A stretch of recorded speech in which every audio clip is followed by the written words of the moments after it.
holidays. Some of them are still traveling. So this morning I'd like to share with you. I'm very glad to see Mr. Chan and his son here also this morning. So we hope that we can learn together the Word of God.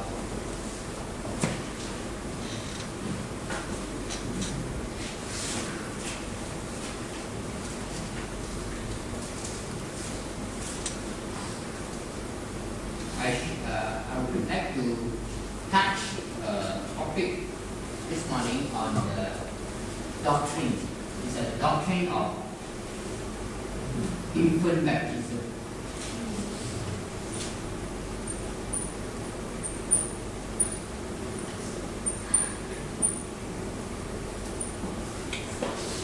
Is it a Bible doctrine or not?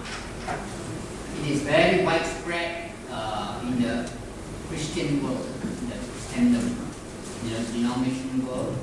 It's a widespread practice in the religious world. Is it what the Bible teaches or not? Let us examine this morning and see whether we can get some answers from the Bible, whether this is a religious practice that we need to practice or we need to ignore. The important thing is to get the answers from the Bible. And then where does it actually started and what happened if we practice this. Okay. So this one actually started when I was sharing with the youth about this topic of infant baptism. Because some of the youth want to know what is how do we attend to those who have believed in that. Because they have many friends in their class who has this type of practice. So I will take this opportunity at the same time to share with all of you this morning. I hope that this lesson will be beneficial for all of us when we come across this lesson. Infant baptism is a practice is not taught in the Bible. Unfortunately, it's not taught in the Bible.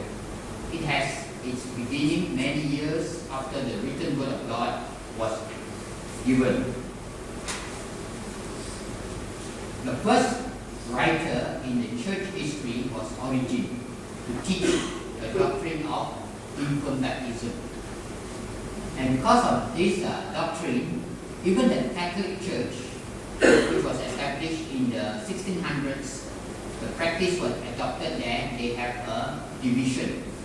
So they have the Roman Catholic Church and also the Greek Orthodox Catholic Church. One side believed in the immersion, another side accepted sprinkling or pouring. So there was the division. So what happened is, it says infant baptism is not Bible baptism. We have seen that Bible baptism requires immersion. We have seen that pouring or sprinkling is not baptism. Infant baptism is commonly practiced as infant pouring or infant sprinkling. Only if an infant is immersed will it be called infant baptism. So immersion is not has certain prerequisites. Bible baptism has certain prerequisites. So why did this doctrine originate? It grew out from the belief of man was born with the original sin. The doctrine of original sin. The man was born with the guilt of Adam's sin. So they believe that we inherit Adam's sin. The child, when he's born, he inherits Adam's sin. It is true that all men are born to suffer the consequences of sin. Remember, we are born to suffer the consequences of Adam's sin, but we do not inherit his sin. Or no one inherits the sin of another, nor inherit the Adam's sin. So how did this sin come?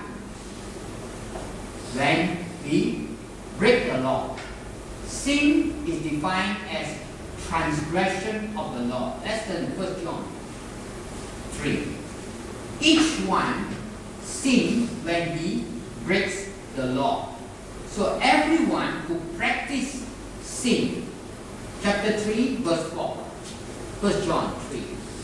John says, everyone who practices sin also practices lawlessness. And sin is lawlessness or transgression of the law. Transgression of the law is not following the law or breaking of the law. So who is the sinner? Who is the sinner? All men have sinned and come short of the glory of God. We have all, no one is righteous, no, not one. Romans chapter 3 verse 10. No one can say that he has no sin. Ezekiel chapter 18 verse 20 says, the soul that sinneth, it shall die. It is the soul, the one soul that sins, it shall die. And then he further continued. Let's turn to Ezekiel chapter 18 and see how Ezekiel talks about this relationship of the sin and the soul and the sinner. Ezekiel, book of Ezekiel is from the Old Testament. The prophet Ezekiel says, the soul that sinneth, it shall die. Further, the son will not bear the punishment or the iniquity of the fathers, nor the father bear the iniquity of the son. The righteousness of the righteous will be upon himself, and the wickedness of the wicked will be upon himself. That means it is individual. It is personal. Everybody sins because of his own act. He has sinned against God. We do not bear the sin of our children. Neither does the children bear the sin of the father. So it is personal. We will be judged individually. So when we sin against God, it is when we are accountable to God, when we can differentiate between the right and the wrong. So verily I say to you, so the infant does not know the difference of right and wrong. He cannot differentiate. He doesn't know what is right, what is wrong. Only when a